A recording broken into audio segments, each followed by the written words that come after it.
Olá, meus jovens, começando aqui 2021, né? Hoje dia 4 de janeiro, depois de toda aquela semana de recesso, você ficou descansando, você ficou aí de recesso, você aproveitou para dormir bastante, né? Recuperar todo o sono perdido. E agora nós estamos retornando aqui em janeiro, né, gente? Uma coisa louca.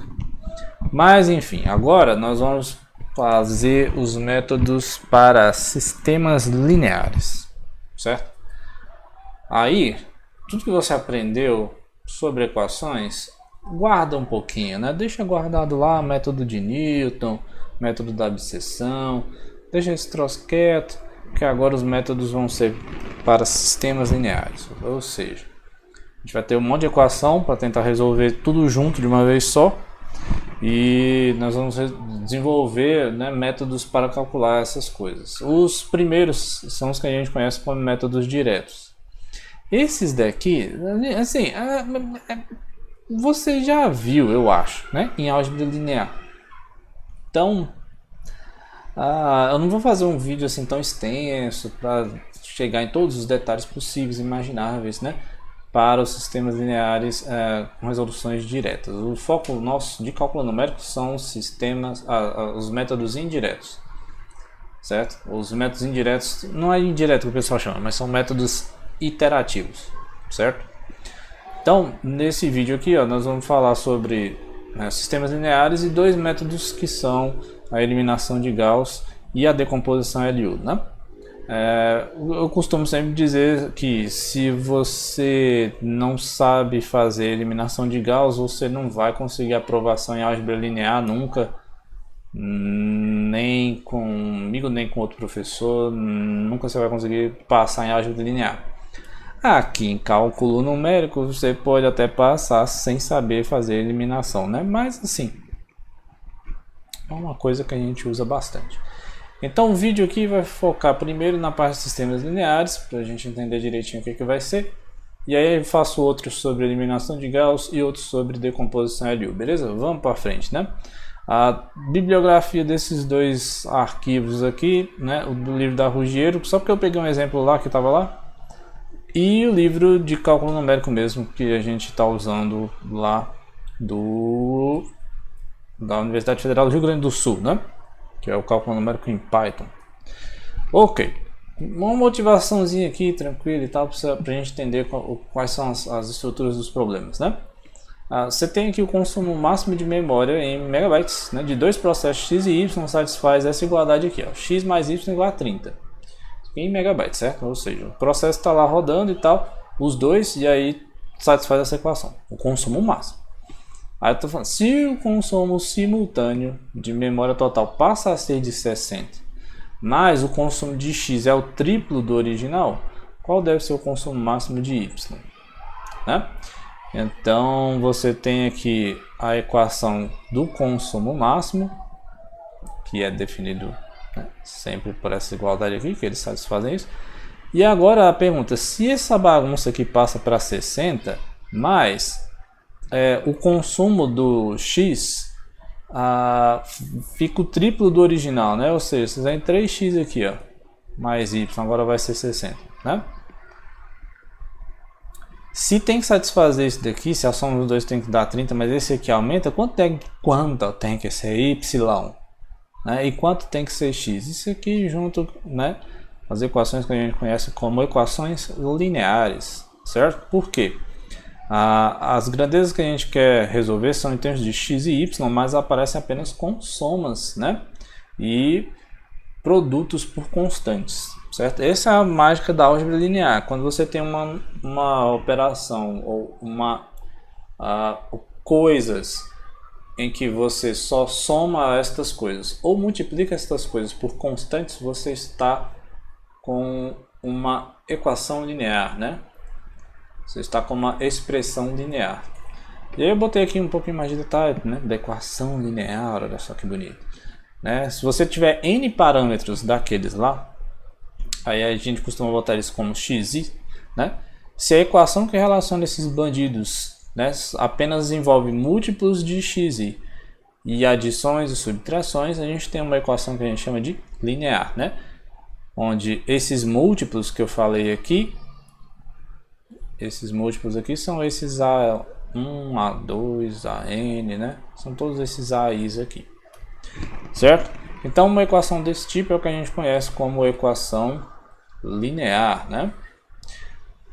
Então o que a gente vai fazer aqui nesta parte do curso? A gente vai tentar fazer a resolução de equações lineares simultâneas, certo? Conforme aquele exemplo motivacional lá, né, para você começar a pensar nas coisas, a relação do consumo máximo permanece ainda x mais y igual a 30.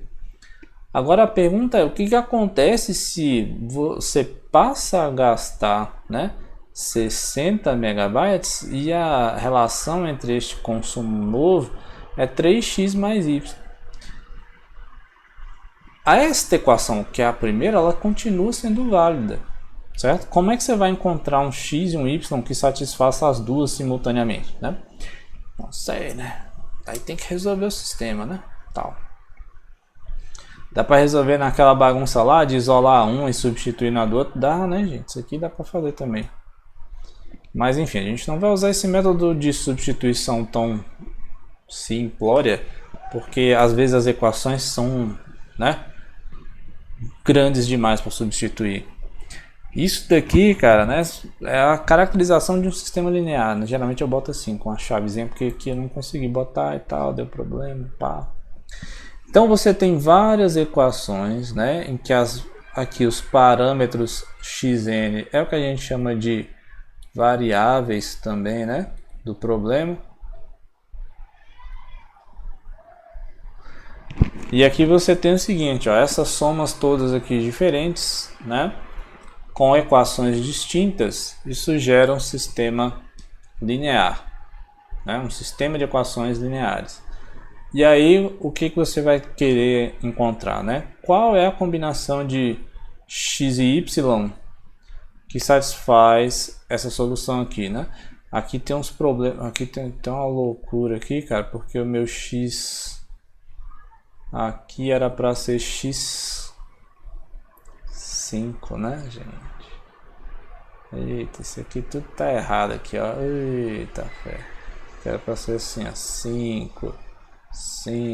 Era para ter 5x só, não era 54 não é 44 não é isso aqui não, por aí, certo? Então aqui, né, a gente teria 5 variáveis e 5 restrições, né? Cada equação você pode pensar que é uma restrição de comportamento para as variáveis x, certo? E aí o que acontece? A gente não vai usar essa representação ali porque demora demais para você botar todos esses A's, todos esses X, botar esses mais e dos igual ainda, Deus o livre. Então a gente usa essa notação abreviada aqui, ó, para fazer assim. Olha, isso dá para escrever como uma matriz, né? Você que fez álgebra linear, você lembra o que é uma matriz? Então a gente vai botar assim. A matriz A, né, os coeficientes constantes que multiplicam lá, bagunça, até o 1, 5, né, o primeiro índice é para a linha, o segundo para a coluna, aí aqui eu estou na segunda linha, primeira coluna, segunda linha, segunda coluna, segunda linha, quinta coluna, por aí vai, e aqui a quinta linha, primeira coluna, e aqui seria a 5, 5, né? E aí você vai multiplicar por um vetor de variáveis x, né? Eu vou fazer colorido para ficar tudo bonito. x1, x2, x3, x4, x5. No final das contas, isso aqui tem que ser igual a quê? Ao vetor lá b, né? O b tem b1, b2, b3, b4, b5. Pronto, olha aí. Que banda era que tinha os nomes dos integrantes tudo como B1, B... Tinha uma banda, não tinha? Meu Deus do céu. Os meninos que... Acho que era a banda B... era o nome da banda que era B5? Ah, assim, troca, não lembro. Mas enfim, né? Aí o que acontece? Quando você multiplica... Você lembra como é que multiplica a matriz? Pois é, eu vou precisar. Quando você multiplica essa matriz por esse vetor aqui, volta para esse troço aqui, né? Porque multiplicar, você multiplica assim, né? Esse vezes esse, mais esse vezes esse, mais esse vezes esse, mais esse vezes o último ali. Pronto, olha aí que bonitinho. Tem que ser igual a esse aqui. Oh, que maravilha. Né? Então, essa representação aqui é um pouquinho mais rápida do que ter que descrever todos esses mais aqui, esses produtos. E ter que copiar x1 toda hora, x2, né? Você copia só uma vez, ó. Pá! Acabou. Certo?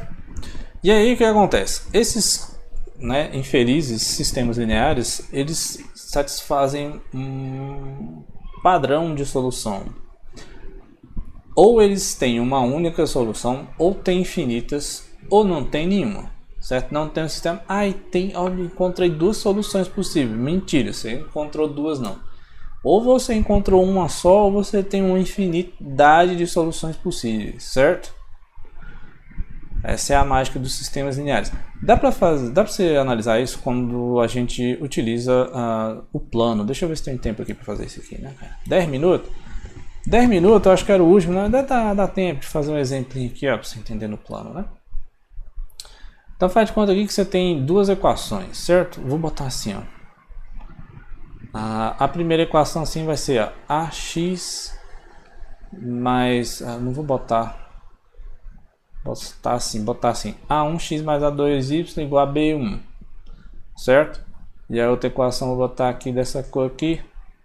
A3x mais A4y igual a B2.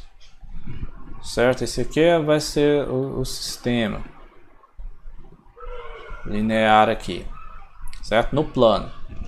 O que acontece, né? Isso daqui, essas duas coisas, elas são o que? No plano são, vou botar aqui, ó. No plano são equações de duas retas, né? Olha aí que bonito, maravilhoso.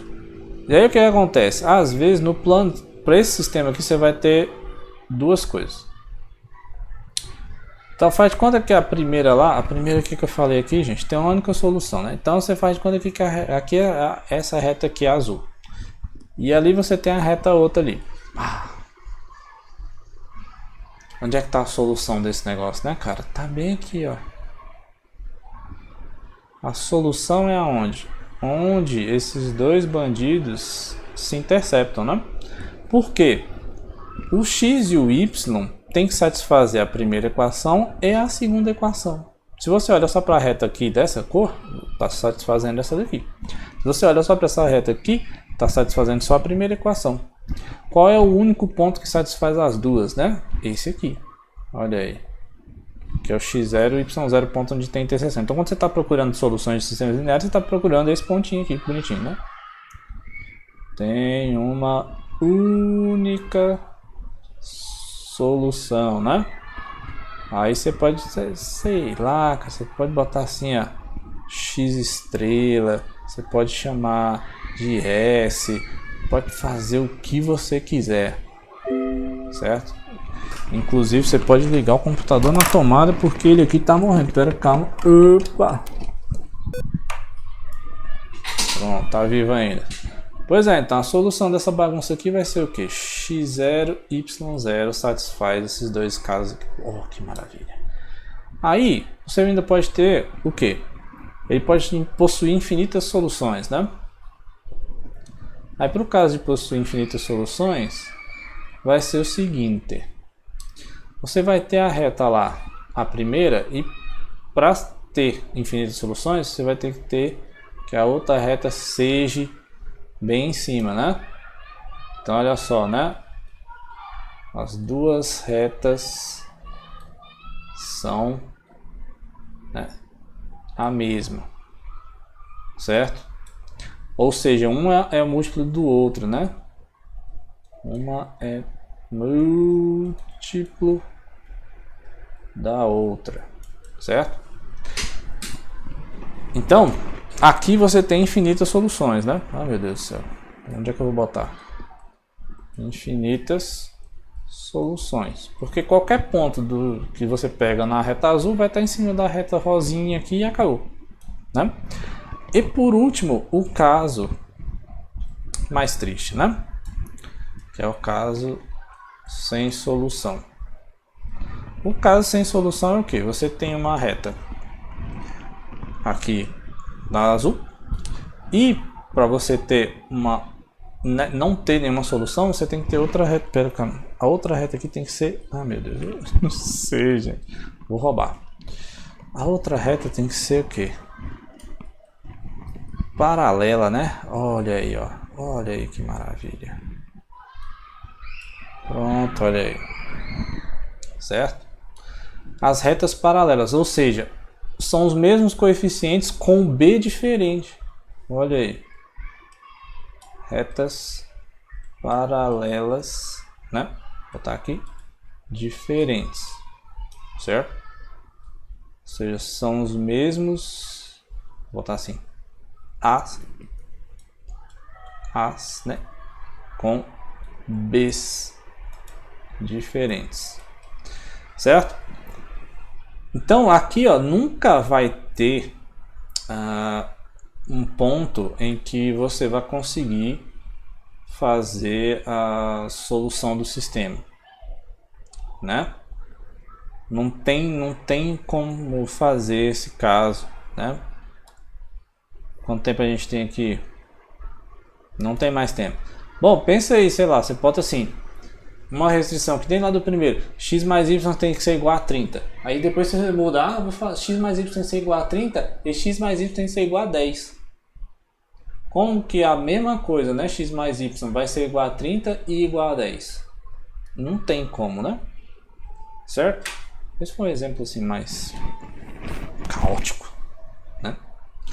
Então, isso são sistemas lineares e a gente vai tentar resolvê-los, né, com as técnicas diretas, que são essas que a gente já viu em álgebra linear ou que você vai ver em álgebra linear, tá bom?